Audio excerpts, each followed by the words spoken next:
सुना प्रश्न ऋषियों का और बोले सूत जी ज्ञानी। 25वें अध्याय में सुनो श्री हरि की बाणी। राधे राधे दोस्तों, आप सभी का आपके अपने चैनल धर्म शक्ति में स्वागत है। माता लक्ष्मी और श्रीमन नारायण की कृपा आप और आपके परिवार पर सदैव बनी रहे।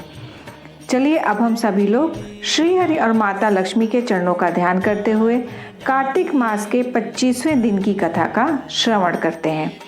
24वें अध्याय में हमने श्रवण किया कि कलह राक्षसी अपने पापों की मुक्ति का रास्ता पूछती है ऋषि धर्मदत्त जी से, जो उसे वन में मिले थे। ऋषि धर्मदत्त जी राक्षसी को बताते हैं की कथा। तीर्थ में दान और व्रत आदि सत्कर्म करने से मनुष्य के पाप नष्ट हो जाते हैं, परंतु तू तो प्रेत के शरीर में है, अतः उन कर्मों को करने की अधिकारिणी नहीं है। इसलिए मैंने जन्म से लेकर अब तक जो कार्तिक का व्रत किया है उसके पुण्य का आधा भाग मैं तुझे देता हूँ, तू उसी से सद्गति को प्राप्त हो जा। ऐसा ऋषि धर्मदत्त जी राक्षसी कलह से कहते हैं।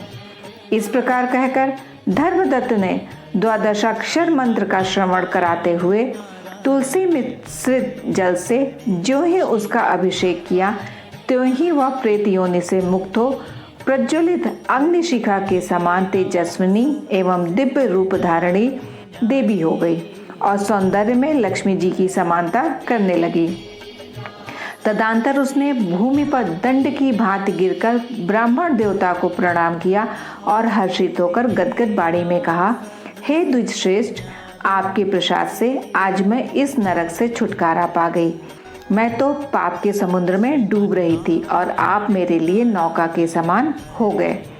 वह इस प्रकार ब्राह्मण से कह रही थी कि आकाश से एक दिव्य विमान उतरता दिखाई दिया। वह अत्यंत प्रकाशमान एवं विष्णु रूपधारी पार्षदों से युक्त था। विमान के द्वार पर खड़े हुए पुण्यशील और सुशील ने उस देवी को उठाकर श्रेष्ठ विमान पर चढ़ा लिया। तब धर्मदत्त ने बड़े आश्चर्य के साथ उस विमान को देखा और विष्णु रूपधारी पार्षदों को देखकर साष्टांग प्रणाम किया।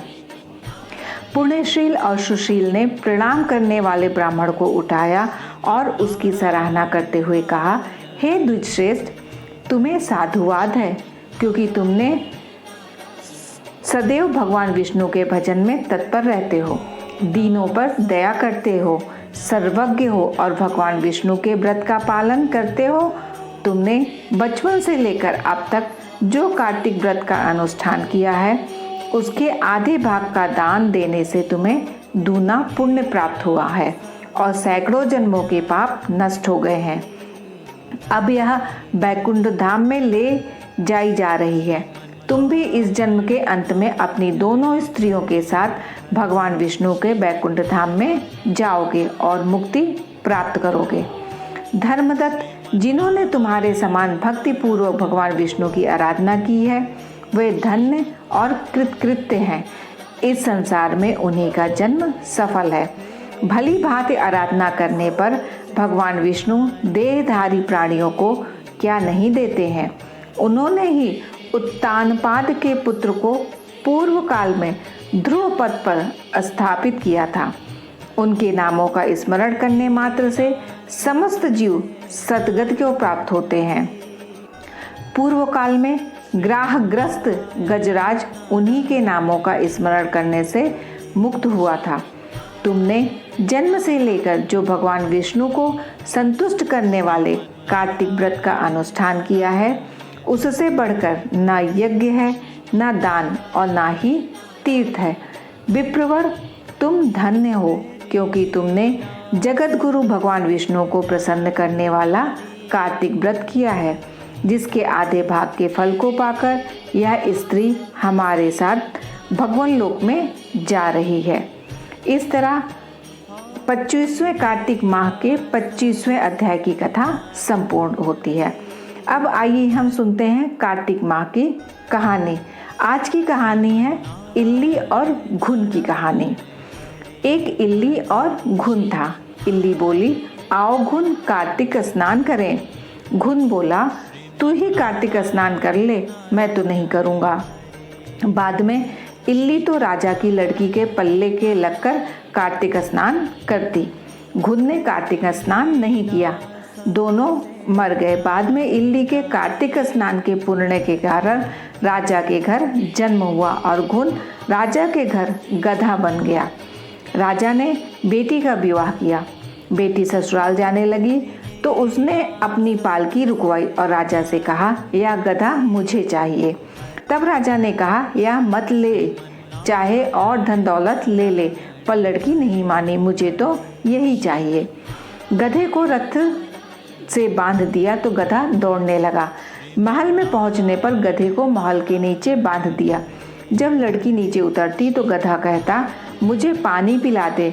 तब लड़की ने कहा, मैंने पहले ही कहा था कार्तिक स्नान कर ले, पर तूने कहा था मैं तो बाजरा खाऊंगा और ठंडा ठंडा पानी पीऊंगा। उनको बातें करते राजा ने सुन लिया।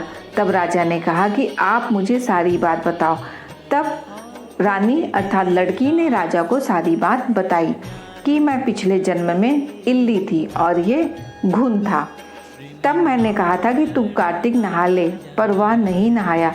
मैं कार्तिक स्नान के पुण्य से राजा के घर लड़की हुई और आपके घर में राजपाट कर रही हूँ।